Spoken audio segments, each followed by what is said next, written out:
One, let me ask you, have you guys learned how to sing the new national anthem or the old national anthem that has been brought in as the new national anthem?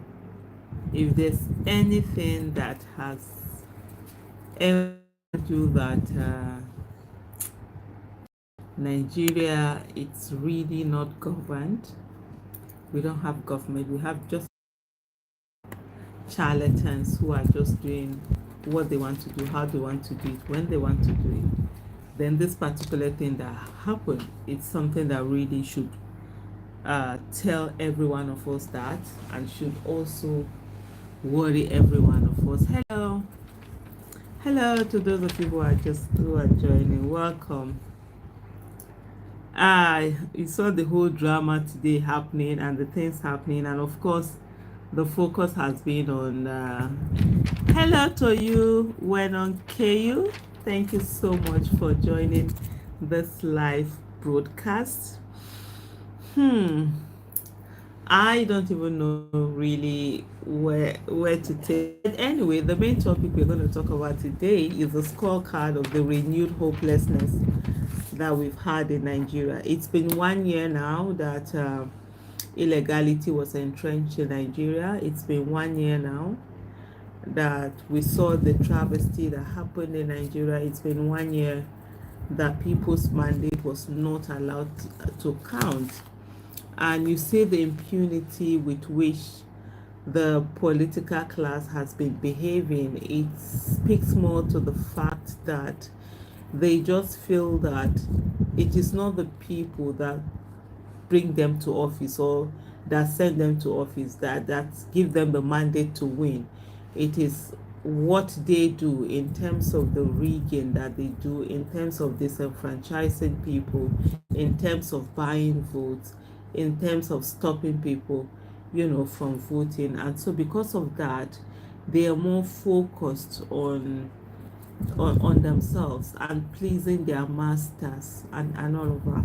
And earlier today I saw a video which I hadn't seen before, and honestly I really, most of the time I didn't pay TINUBU attention, and even up till now honestly I don't, until news items, some things come out, and you could see in a place where he was actually saying that he was going to revert back to the old national anthem, because according to him that old national anthem made more sense than the current one that that has been in use for over 40 years, almost 50 years now. It was in 1978 that it was adopted. So if you say up to 2018, that will make it 40 years. So you have 2018, then you have 19, 20, 21, 22, 23, 24.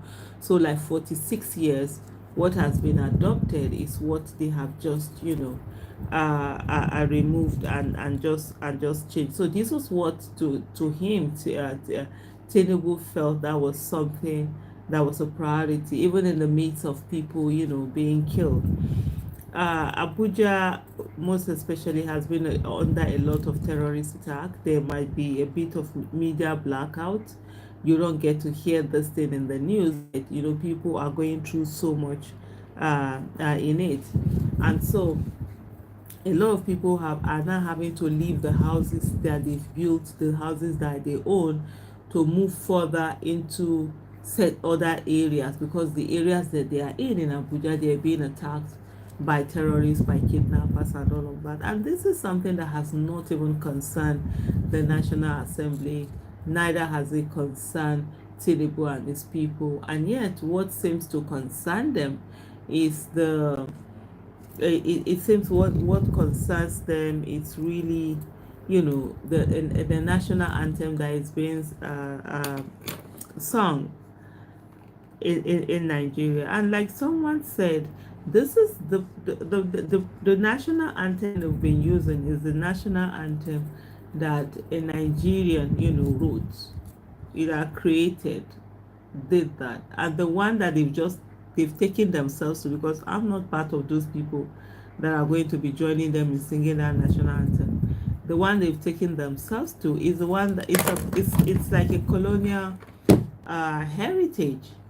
So why are you, even for that alone, the sentimental value that it was a Nigerian that did this national anthem was enough to have kept it. Why will you go back to the one that was handed over to us, done for us by the people who sort of like colonized us, enslaved us, suppressed us, took away our rights for such a long time? Why would you do something like that? But these are the things that we're seeing anyway with this. But anyway, like the title suggested, today we're going to be talking about the scorecard. And please go ahead and drop your comments. I will try as much as possible to, from time to time, go in and read the comments. And I'm sorry. Oh wow. I'm trying to go to YouTube, and where did that even come from? And just go and read the comments that there, and I'm saying, and I got into another particular someone's shot where they were doing that music. So I'm trying to get into my YouTube page. In that way, what then happens is that I'm able to read the comments. Yeah, I'm able to read the comments that are coming in from there. So please go ahead. Wenon KU is the one that has put in a comment that currently I've read before. So thank you so much. And then also just put in a comment and let us know where it is that you're calling from, or you're watching for. That also would really help. So in looking at the scorecard here of renewed hopelessness, according to the way it's been termed here, because there's a group of people put this together, and because there's a lot of propaganda that is going on in terms of, oh, how Tinubu's legitimate government is working very well and they're doing so many good things. But where are these good things if they are not reflected in the lives of the people? One of the things about economic development is that it must be people oriented, it must be long term, it must not be abstract. So situation like this where you're saying, abstract is there. Oh, hello. I think that's Chike that I've seen there. And Chike says, let me go back. Watching from my office in Alberta, Canada. Chike Banefo. Thank you so much for joining. It's a pleasure having you here. So they put together, so they also decided to actually put together the things the way they are, because it's very important when propaganda is being done, is the fact that it's dependent on people's capacity to forget things, which is normal, which is natural, which is actually a good thing, because if we don't forget things. I'm here in Abuja. Okay, when on KU? Oh, fantastic. I'm in Abuja too, so we're all here in Abuja. Thank you and welcome. And so when people tend to forget things as they go on, which is a very helpful mechanism that human beings have, because otherwise, I always look at it from the point of view that, look, if for example you had pain, and this mechanism to forget things, for things to win over time, it's not there, then that means, I mean, how many of us can really survive? Because there are a lot of things that will just get you and stuff like that, and you're so, if you're constantly in that kind of situation, I mean, that would really actually be crazy. Now we have Bio. Bio has something quite interesting here to say, and let me go ahead and read bio. But before bio, we have Chinwe Kanu Uba, Chinwe Uba from Abia State, the only one in state. Oh my god. Oh my, you know what, Chinwe? No, Allah, you've got the bragging rights. You've got, I can't even say anything.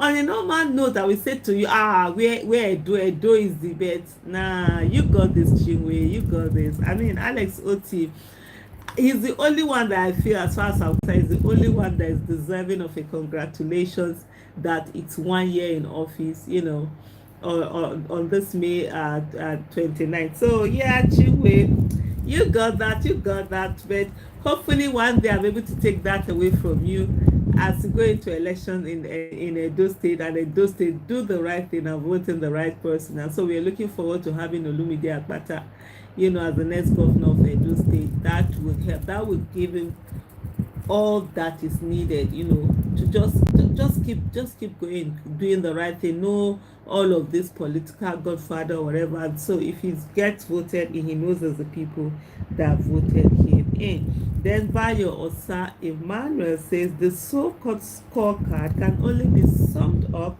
simply as failure of the highest proportion. It's so depressing in its entirety. Thanks for do, Madam Aisha Bayo from London. Thank you so much, Bayo, for your kind words. Honestly, it's really disheartening. It's really sad. You're finding there's this atmosphere of gloom in Nigeria, despite the fact that Nigerians have this very can-do spirit. Nigerians are able to, brush anything off, and no matter how tragic a situation is, they have a way of turning it into a joke. That's like sort of like a coping mechanism. They make fun of it and all of that. But I can tell you that this few days, it's really, really been hard, because a lot of things are just not going the way they should go, especially when it comes to basic things that human beings need. Food is almost now beyond the reach of the poor man. People are hungry. People are really going through a lot, and so it's crazy. It's crazy out here. Honestly, it's just something else. The next one, so let me start by the scorecard that they put together. We have invented fake investment deals using the image of notable entities like the Mex deal, Qatar deal, all fake. That's the first thing it said. And it's really been so surprising and so disheartening and so breaking, seeing how TINUBU and his people have, put Nigeria in disrepute, where Nigeria is now it's now the laughing stock, because recently even Obasanjo did a statement where he said that Nigeria is now the laughing stock of investors. And you see how they just go about the number of lies that they tell in terms of, this fake news, misinforming people. They just go out and have meetings with people. The next thing they are telling that, that there's some investment that they're coming in. And some of these things have actually caused embarrassment to the companies themselves. And I think when the issue of the Mex deal came out, it actually, if I'm not mistaken, it actually affected, their share price for the kind of investment that they said they were going to do with Nigeria. And most of this, when it comes to the stock market is very volatile, and anything can easily trigger a change in the price. And that's why when they talk about that, there's a particular theory I can't remember what that theory is now, in terms of information in the stock market, where every information is automatically appears in the price, so that it's worked into the pricing of the share, and not a way where someone will just be able to have certain information out there, use it to either strike a deal or do something like that. So it actually affected that shares. And so you've seen the embarrassment of a lot of companies coming out to say, no, we don't have a deal, we don't have this. You even saw the issue of the visa ban of Dubai, and how Dubai has had to come out and say, no, the visa ban is still on, and stuff like that. Then the second thing they talked about is that Landmarks Resort 6-year investment worth $200 million demolished for a coastal road project that does not have a future. And it's really been heartbreaking what we've seen with the Landmark project with the landmark business, that how can a country that says it's a need of investors, it wants businesses, there's a lot of unemployment, and yet that same company goes about destroying businesses that are in the country. And you could see the blatant disregard for due process, where the environmental impact assessment was not even done. And even when people were like, look, why don't you follow the old, I think there's an old route for that Lagos Calabar coastal road, why don't you follow it?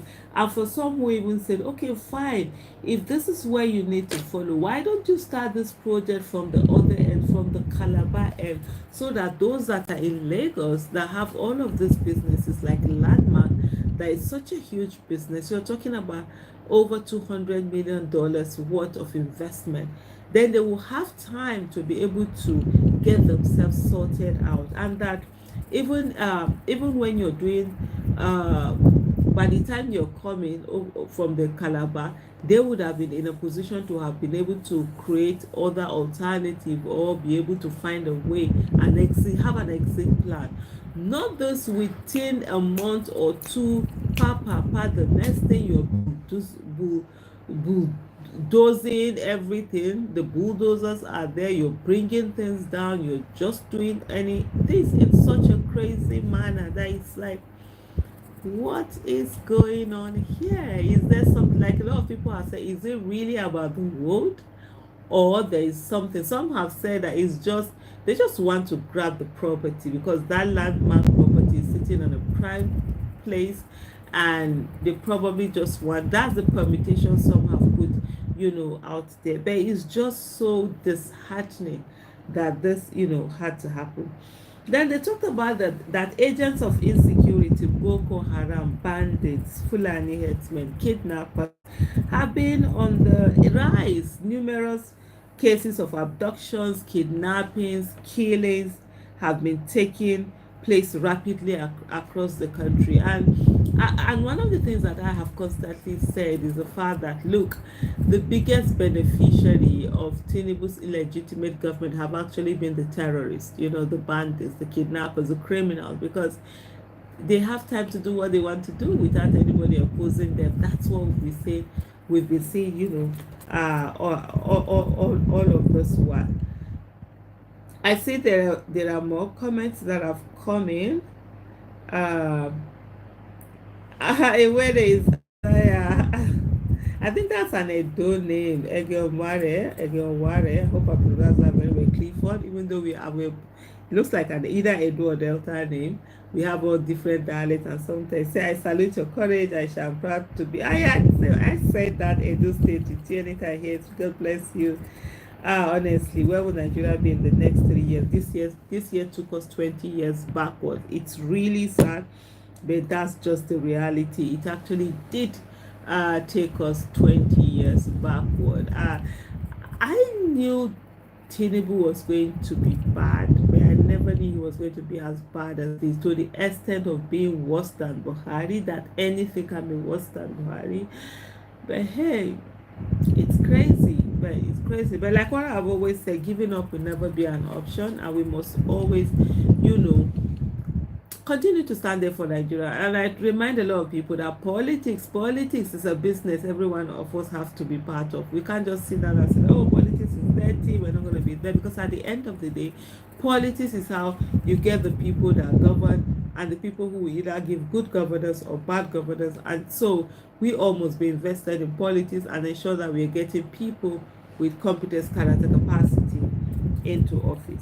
The next thing now that I'm going to look at is on the issue of security agencies, police, army, DSS, EFCC are being used as tools of intimidation of Nigerians, hereby promoting criminality and recklessness. So you've seen where, of course, all of these security agencies, their allegiance is not to Nigeria and the Nigerian people, but rather to whoever is president, even an illegitimate one, and the ruling party. And so you see these agencies don't have Nigerians back. They have the back of those who are in office, no matter the way they are in office. So it's more about regime protection that protects the lives and properties of the Nigerian people, as the constitution has prescribed to them.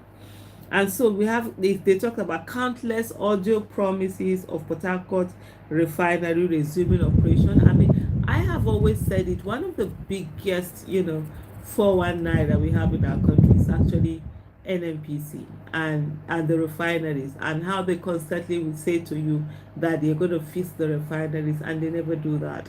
And they just it's just almost like a conduit by every administration, even this illegitimate administration. The same thing, was said and done, that they're fixing the refineries are going to start working, blah blah blah. Our monies go away, and if left for me, I have said the whole of the refineries, they should even pack it and dash the NNPC staff. Let Nigeria stop paying the salaries. Let's give them some seed oil, let crude oil, so that let them be using it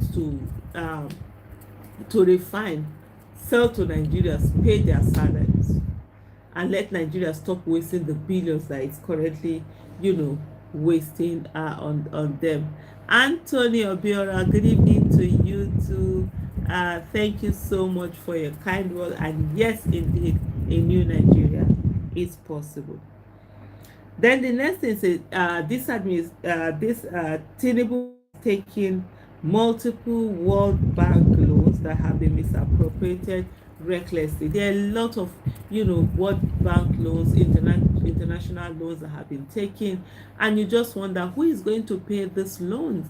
And like I saw a tweet someone did earlier where the person said it seems as if the Western world, they're refusing to come here to invest, yet they are giving these so-called rulers loans and more loans that keep us indebted, loans that they know they're going to be frittered away, it's going to be conduit pipe, they're going to just use them anyhow, and these are part of how they continue to contribute to the problems that we have in this part of the world.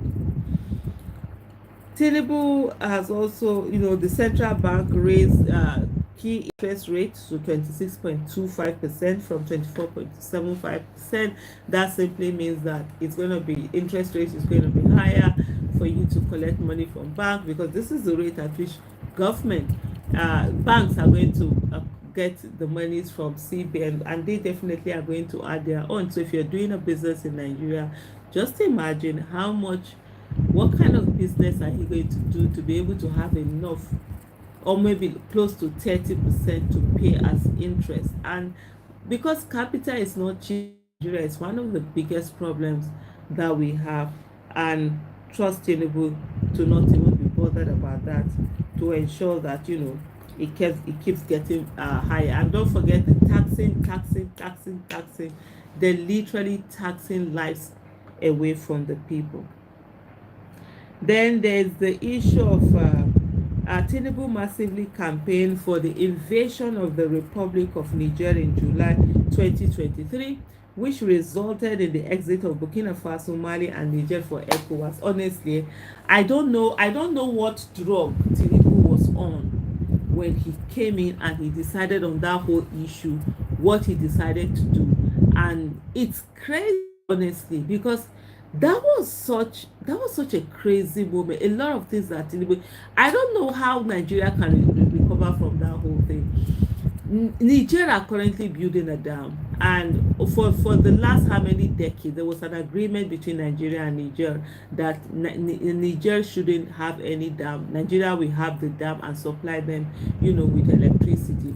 The reason being that I think we are the upper basin, they are the lower basin, so we are higher up than they are. If they have a dam, it would pull all the water that we have to their own, and we really wouldn't have anything. And so that was the arrangement. And then TINUBU just came and he said stop electricity to them, and they it's just like what Russia did to Europe, you understand, in terms of gas, stopping that gas. And when you do that, the other country is not going to allow themselves to be vulnerable again. They will do everything they can to ensure that they are self-sustainable and not be dependent on other people. And so this is and it see ECOWAS, these particular countries, they've left ECOWAS. What has ECOWAS been able to do?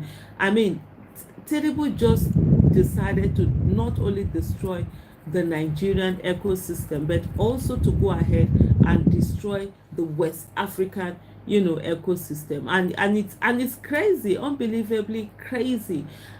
If not for the fact that at least the National Assembly had a bit of sense, they weren't like this worse than rubber stamp that they are now. We could literally have just found ourselves in a war that we had no business being in. And what was the issue? Oh, Tinubu is angry that there was a military coup in Niger. Tell me what happened in Nigeria. Is it not a coup? What's the difference between Tinubu rigging election and the soldiers that went to take away power? They both took away power from the people that voted. As far as I'm concerned, the political coup, civilian coup that happened in Nigeria is worse than the military coup that even happened in Niger. People were killed in Nigeria.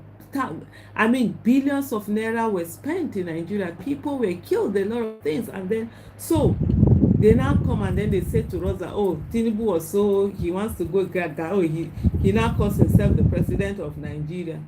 God. And the next thing, he wants to take us into the war. Until the National Assembly, of course, did say that war was not, going to happen. And it's part of the things that Nigeria cannot go to a war without the National Assembly. I always say this thing. Look, the legislative arm of government is the bedrock of democracy, and the real power lies with the legislative arm, not with the executive. It's just that the executive have money. They are the ones who control the pulse of the nation. But the real power, and if the executive want to take away literally the powers of the executive, if the legislative arm want to take away the power of the executive, they literally can do that. But hunger no dey allow them. The ones we have in Nigeria are being controlled. I say we have more people who have joined. Welcome. Watching from Atlanta. Well done, Aisha, says Abby Demon. Your courage and tenacity encourages me and gives me a bit of a thank you so much. Thank you. Like I always say, that giving up can never be an option. Good must be more tenacious than evil. Those who are destroying the country, if they don't get tired, hey, what business do we have getting tired? We can never be tired. We continue, to go on. And then Bayo Osa Emmanuel said, in the midst of all the challenges we face as a country, the issue of the old Nigerian anthem is the focus of the legislatives. I see what you did there. Misplaced priority, indeed laughable. Honestly, it's just a misplaced priority. Shalom, thank you so much. Well done, and thank you for joining. Antonio Biara. Yes, a good Nigeria is possible. I remember I read that, I read that earlier. And so one of the things, so there's something they call testing the waters, right? And I think one of the things that they're doing is actually testing the waters. How far can they push? And this is how they're going to start pushing. Before you know what's happening, a lot of more laws, either draconian laws or obnoxious laws, are going to find their way in. Because literally in like 2 weeks, I think we first heard about this, when they even said they did the first, second, third reading all in one day. And they just got this in the past. There's been an ascent, and all of this thing has gone on. So what more things do they have in plan that they're going to do? Because when they're going to wake up, they probably will say there's no need for election in Nigeria. It's life forever for all of them, and they're going to do something, sign it into law, and that will be it. It's crazy that these people, they're really testing the ground. And for me, what I fear in Nigeria, and I will not lie to you, and it's really boiling. It's happening. The other day there was a riot in some places in a place in Abuja, in Buhari local government. And what caused that riot? A pot of soup. Yeah, a pot of soup caused the riot. People died. We have this scavengers that go after dustbin. People who scavenge dustbins and all of that. They call them babambula in the northern part of the country. uh, Bola is like a refuse heap, and so the people who go picking things from this refuse heap, they are called Babon Bola. So one of them, wanted to steal a pot of soup, and the woman caught him, brought him people. I don't know whether they beat the person or not, but later in night they reinforced themselves and they came, and they actually killed that woman whose pot of soup one of them had earlier wanted to steal, and then killed some passerby, a woman and a man. And this tells you about the hunger in the country. And what I always talk about and I fear the most is that when a revolution will start, when people who are angry are going to jump on the streets, they're going to come after just basic ordinary people like them that are as helpless as they are and also oppressed as they are, but the others see them as, oh, you also have a problem because you have food to eat, because you have good phone, because you have clean shirt, because you live in a house and you're clothed, and they can't get all those the real politicians who have caused the problem for them. And that's a big problem. That's a major thing that should worry all of us as citizens of the Federal Republic of Nigeria, especially if you're living in Nigeria. And it's not something that we should just wave away. It's simmering. It's simmering. There's so much anger. That's why you see, one of the things also that, if you've noticed, is how security agents are fighting each other. Like a few days ago, I saw not road safety, VIO and custom literally fighting. I've seen EFCC and Air Force. I've seen soldiers and police. I've seen road safety and police. It's crazy. That tells you that there's no leadership at the top. There's no commander in chief in Nigeria. What Nigeria has is a certificate forger in chief. We don't have a commander in chief. We have a certificate forger in chief, and so it cascades down. The people know it, and there's no leadership, and so everything is just going down.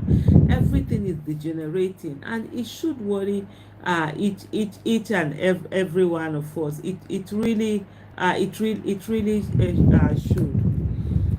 So the next thing to be looked at here, they talked about also part of the scorecard of the renewed hopelessness of TINUBU is that TINUBU they're going after and attacking Bureau de change outlets, cryptocurrency companies, and accusing them of tampering with the exchange rates. I mean, if that is not the most hilarious thing anyone have heard, I don't know what is. These people just came and destroyed everything about economics. Economics don't lie. They are about policies. They are about what decision are you making. For every decision that you're making, there is a counter response from the economy. So it's either for good or it's for bad, whatever it is. And it doesn't care about sentiments, it doesn't care about your religion, it doesn't care about your tribe, it doesn't even listen to your propaganda. If you like, you can do your propaganda from today to tomorrow. It doesn't affect them. What does affect them, it's what decisions are you making, what policies are you putting in place. Hey, this is the result of the policy, bam, here. They don't even wait to check whether you've heard on, you just see it. And so TINUBU on the 29th of May last year decided he was going to remove subsidy. Bam, just like that, just waking up. Oh no, he has rigged the election. No, he has gotten into office. Yeah, now he can do anything, that he wants to do. And then he says he has removed what do you call it now?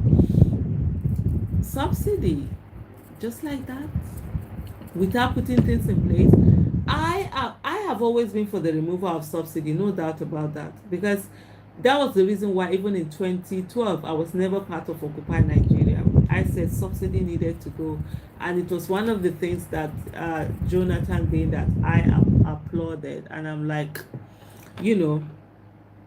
for me, it was one of those things that Jonathan did that I felt, yes, I, I'm applauding this. And so when it now came, and I'm just coming a bit, let me,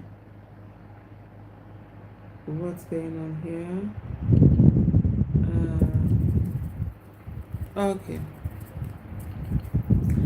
So when all of that, and then when he just came and he was like, oh, he's taking this out, like, what? How do you do this?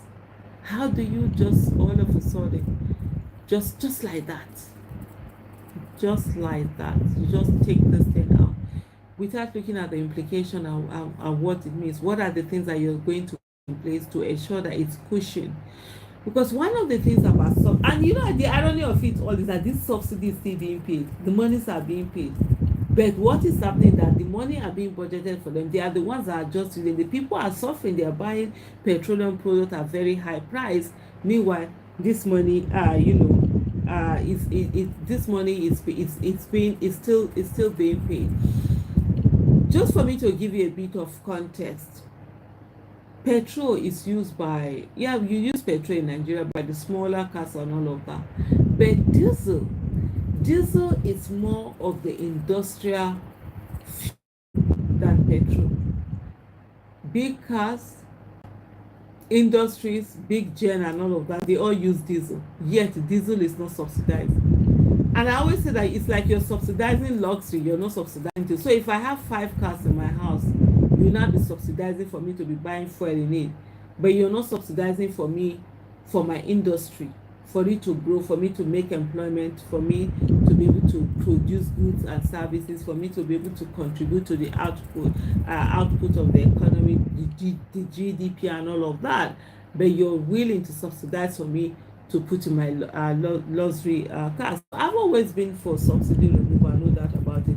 But the way and manner that was done, no, that's not the way to do it. I remember, I think it was 2020 when crude oil had gone below zero in the world, and I was chatting at, just saying to the then Buhari's administration, just remove this subsidy and let the market forces be able to find us. And since at this moment, it's very cheap, it was even below, it was negative, the price of petroleum was now negative. It was almost as if you were going to be paying someone to from even coming to your place to carry this thing, to carry to carry the crude oil. And so just seeing the way he just went about that and the chaos that has created, it's just been unbelievable. I see a question here. What's your opinion on FGM? Well, FGM, it's not what I'm talking about now, but my opinion on FGM is that it should be cancelled, it should be made illegal. Nobody has a right, to tamper with somebody's body in such a way as to destroy that particular person. So back to the scorecard of TINUBU's hopelessness. You're looking at I've talked about, right, the going after and attacking the bureau, the change. That's where I am right now. And so with all the policies, that TINUBU made to, they said they were going to not defend the naira anymore. They were just going to allow naira just be on its own and all of that. Yeah. Then there was a free fall of naira, and then you are arresting bureau de change. You are cryptocurrencies. You are the one who made policy. Even when the prices started changing, because it was almost at 2,000 at one time, and then came down to almost going to 1,000. Now it's around 1,005 something, 1,004, whether it's reduced or what. They're just using propaganda, these short-term measures. Okay, get some money, give them, sell it at a smaller price, arrest people and say they must sell it at a lower price. That's not how economics work. That's not how governance is. That's not how policies are. When the first thing I said, when people were talking about, oh, now the price is coming down, I said, look at the economists, look at the the factors, look at the things on the ground. If, for example, today the crude oil theft that is happening in Nigeria is reduced in such a way that the millions of dollars we are losing every day, we no longer lose them, and we are now able to meet up our quota that we're supposed to produce, you will have more foreign exchange. And if that's the reason why your dollar is coming down, then you know there's something sustainable that is going to keep it down. If, for example, Nigeria stops importing refined products into Nigeria, either diesel, petroleum, and the kerosene and the rest of it, and so what that means is that we are no longer spending our foreign exchange outside, we will have more foreign exchange. And if this is the thing that brings down the price of dollar, then you know there's something that is sustainable in bringing down the price of dollar. But none of these things happen. None of these things at all happen. And then all of a sudden, some people want people to be jumping up and down. Hey, that dollar has come down. No, it hasn't come down. It's just, some unreasonable market forces that are being used to keep it down. And I can tell you, it's only a matter of time before it goes there. Bayosa Emmanuel says, when is the boy EFCC chairman going to resign? If you truly is a man of honor that is trying to make us. Yaya Bello. Yeah, I did a video, I think either yesterday or today. If you just check my channel, you see, I said, where's Yaya Bello? Because indeed, even the Yaya Bello itself is so shameful that someone that was bragging just a few months ago that he was governor, doing all sorts of things, now he's now in hiding. White lion has turned to white mouse or white rat or white chicken. That's not the way it's supposed to be. And then, of course, I didn't even know when he said that, but I started seeing people making statements and say that the EFCC chairman has said he would resign if he doesn't get Yaya Bello done. But of course, most of these people, they don't have honor, and they just say things with that they know that they are not, not going to do. So back to the scorecard of hopeless, and we also have Islamic pilgrimage subsidy of in the excess of 90 billion naira, which is about 60 million naira. You can imagine a country where there's so much poverty, a country where people are suffering, a country where we have so many out of school children. We're spending 90 billion naira on pilgrimage. Pilgrimage should be people's personal business. The government has no business dabbling in religion. Nigeria is a secular state.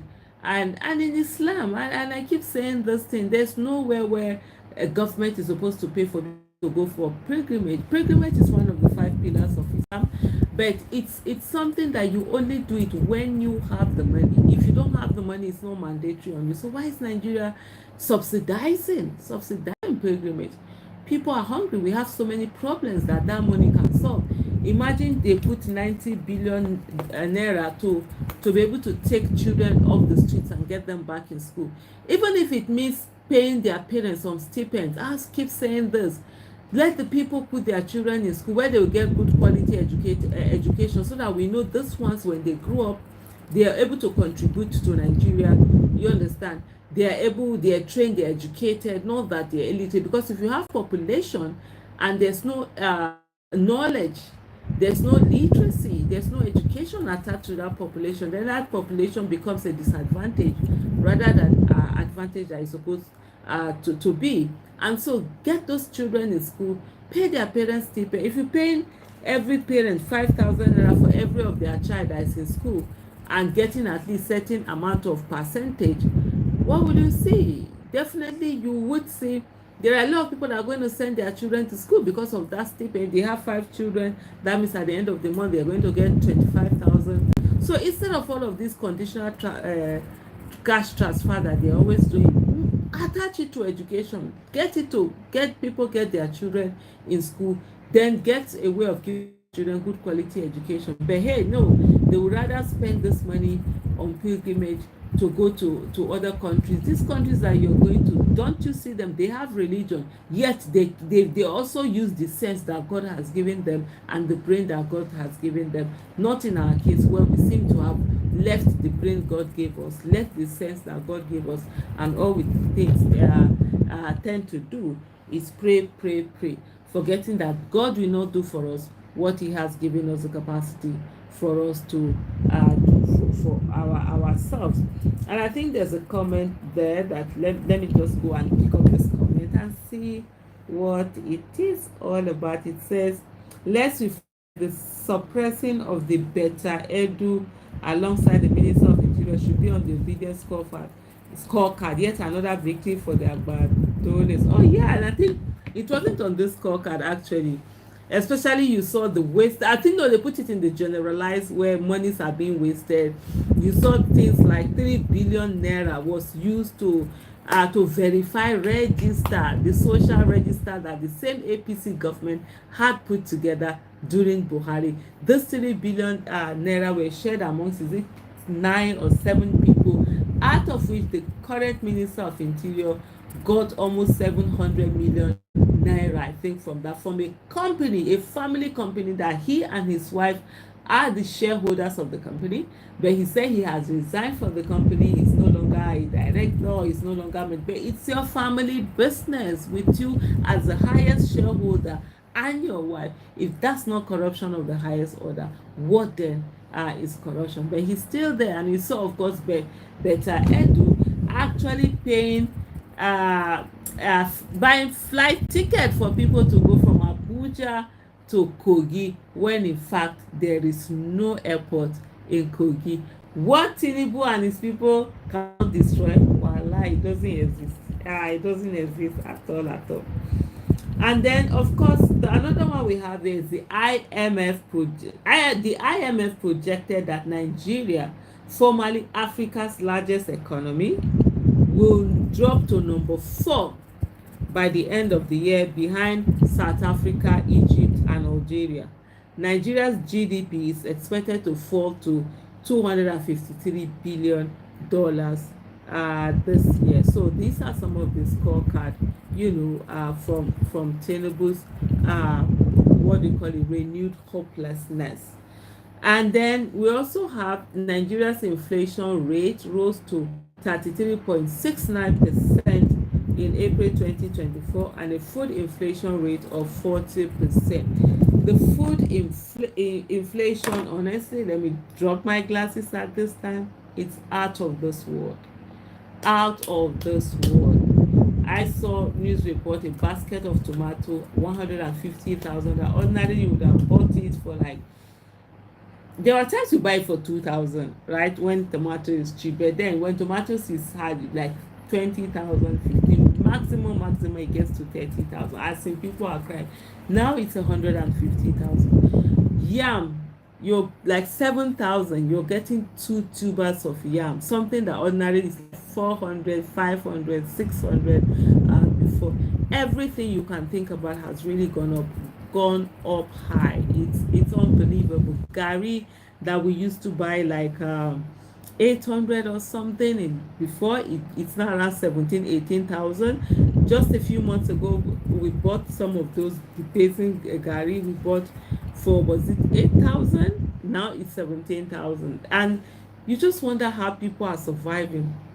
Minimum wage is still the same, is still where it is. So people can't even eat, people can't even feed, yet we have people who are looting money, who are just sharing amongst themselves, carrying one loan or the other, doing all sorts of things. It's really, it's just unbelievable. And let me add also again that the food inflation is added to the food inflation also is the insecurity that we have in the country. A lot of farmers cannot go to the farm, they can't farm, they can't do anything. Where some of them are farming, a lot of farmers have been killed. And farming is a career, it's an occupation. You can't just kill people and expect that other people are just going to take over and start farming. I always talk about Zabarmari farmers. 100 and something of them were killed by terrorists. How do you replace them? Who is going to do those farming? A lot of farmers are in IDP camps. Some of them that are even farming, the terrorists are collecting humongous amounts of money from them as tax. So, and then a lot of people can't go to farm. Before, people do their own food that they will eat in their houses. A lot of people do farming. That helps with the feeding of the nation. Now those things are not possible. We are all now at the mercy, of some, I don't even know. And so the food inflation is actually crazy. The exchange, another thing they said here was that the exchange rate has worsened, thereby making naira worthless. Currently, the $1 is exchanged at 1,510 naira or even more. So you can imagine what is that money. So what you could buy uh, yesterday, you can buy today. That's how bad things are. For example, if you need to go and do something, especially when you talk to people with health challenges, because we have a lot of, there are sickness that people have, you don't have what it takes to cure it here, you need to go abroad. So the number of money you need in terms of naira has sort of like increased and doubled. These are three serious major issues. A lot of things, we are import dependent in Nigeria, so things that are bought in, things have just gone expensive. And I always find it funny when people say things like, oh, this thing is not made up, it's not imported, why has the price gone up? Yeah, the price has gone up because if the person sells that thing, the person is going to buy imported things that they will use. And if, let's take for example garri. Some people will say, why is garri concerned about the price of the foreign exchange? This is it. If two mudu of garri could buy me one dress or one shoe that is imported, now I have to sell three mudu of garri to buy that same shoe. Definitely I have to increase my price so that the two mudu I used to sell before will be enough for me to buy the shoe that is imported, because they also have their needs. They also go and buy, so they can't keep, as long as other things are going up, they also have to increase their own, because it's from that their business that they're able to get the money that they will now use to buy other things. So when I always say, people like, oh, why, but this thing is not imported, now why is it plantain is not imported? But most of the things that are used to grow the plantain are imported. Maybe the fertilizer, maybe the equipment that they use, and even the things that they will buy after selling the fertilizer, the plantain, they are also imported. So they have to make it up. That's how it is. So all of this, because Nigeria is such a fully dependent economy, import dependent, so everything where the prices of things increase, it also affects us here. So another thing also is to talk about, oh Lord, this one is so crazy. Major companies like GSK, Procter and Gamble, Unilever have stopped offering their services or moved their operations to neighboring countries because of the current foreign exchange crunch and the valuation of naira. A lot of companies were affected by this, especially companies with parent companies abroad, where they had borrowed money in terms of in foreign exchange, and they had not paid back. And then all of a sudden, because when TINUBU, and I think that's one of the things they didn't mention, they needed to put it, when TINUBU illegitimately came into office, dollar was around, official price of dollar was about 400 and something naira. And then from 400 and something naira went to 1,000, almost 2,000 at a time. So it affected a lot of companies, and some of them either had to close, had to move, had to do a lot of things. There was one, what was this, the equity, I think it was equity transfer or something like that it's called, that they did, where they just had to take the loan they were owing and say, okay, take a stake of the company. I can't remember which of the companies that did that. And so it's really affected a whole lot of companies out there. This whole failed project that TINUBU, sort of like embarked on without the necessary economic, factors that will cushion the effect of it all. Insecurity has been on the rise as cases of abduction, kidnappings, and killings have been taking place rapidly across the country. When you say across the country, it's unbelievable how across the country it is. All over, you just get killings. Here, there's no part that is spared, and it's really very worrisome. The release of 42,000 metric tons of audio grains as food palliatives that people never saw, people haven't seen this thing. It's crazy. Dubai visa indefinite ban. They kept saying that they have removed the visa and all of that. They've come into an arrangement, but there really isn't anything. petroleum products kept being sold at very high rates, while subsidy is being paid. Subsidy gone, but large sums of money are being budgeted for it. And so part of the scorecard of hopelessness is also that the unemployment rate jumped to 5% in the third quarter of 2023, resulting in a large number of Nigerians leaving the country, aka Jackma. I would soon be rounding off the live feed, this live. So just for me to finish this up and let it not be too long. I know tomorrow is another working day, and we all people have things to do. The unemployed, okay, then the health sector has seen significant change, which has resulted in health workers having to leave for greener pastures elsewhere. Award, oh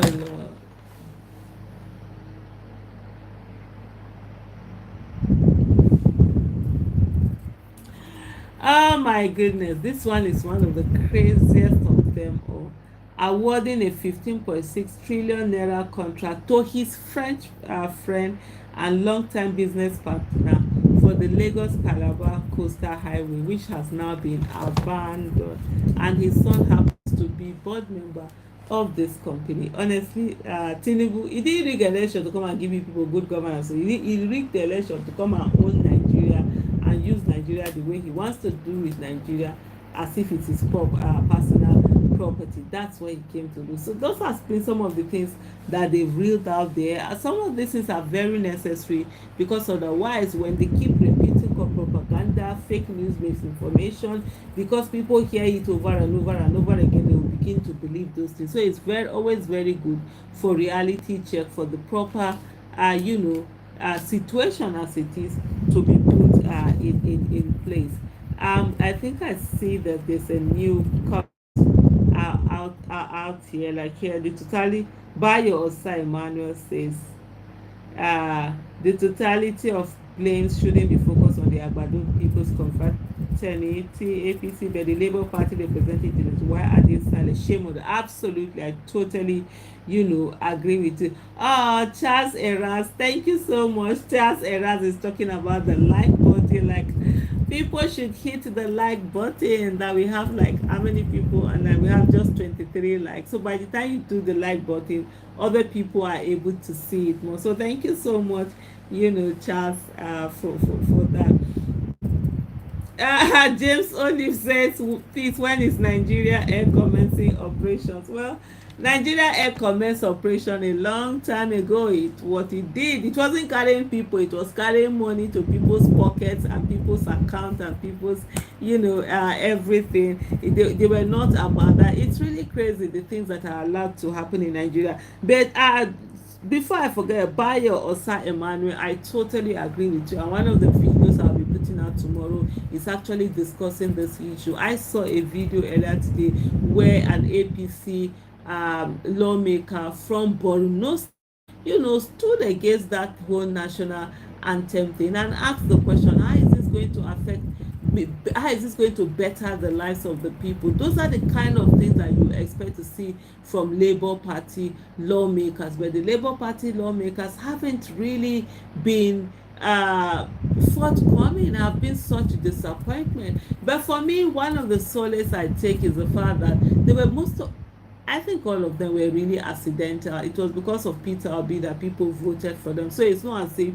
there was a check on them. There wasn't even enough time. So let's say this time, yeah, they came in accidentally and all of. What are we doing next time to ensure that it's people with competence, character, capacity that are going to go into office, people who care about Nigeria, people who will not just go there and sit down, and because they are now seeing good roads in Abuja and they've bought them new cars, and they'll be enjoying and forget that they are there to actually make the lives of the people better. So these are some of the things that we really have to focus on. And part of it also is, what are we doing to ensure that as we go on, we are getting good people into offices? I'm not even really bothered about this national anthem thing, because I know, hey, another National Assembly can come and reverse that whole thing, and that's it. It will be reversed. And so just like what they are doing in Kano State, where they made that obnoxious law to repeal and then remove Sanusi Lamido Sanusi, and another one comes in and puts in there. But it just is such a waste of legislative time and resources on such mundane things. But here, if we have good people, competent people in the National Assembly, in the state houses of assembly, we begin to have a better people that will checkmate the executive. And I always say something. Look, the legislative arm of government is the bedrock of democracy. They make laws, they have oversight functions, they can hold the executive accountable, they ratify